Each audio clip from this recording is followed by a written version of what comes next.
got the new chain put on, and it looks pretty good. So that one there is nice and straight and whatnot. Kind of oiled up,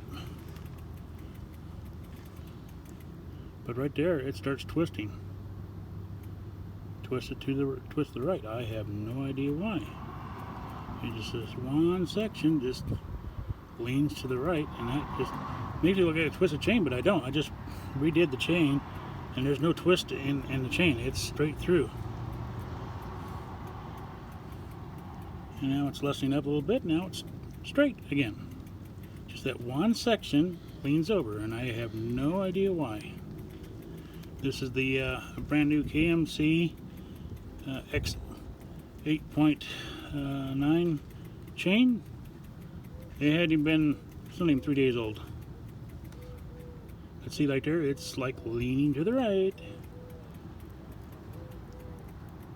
And that just bugs the heck out of me.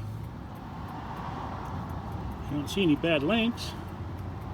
I had one bad link yesterday, and I had to remove it and replace it today. But see, that's bending way too far to the right. Shouldn't be twisting that forward, but then it levels right back out. Just that one section. I have no idea why.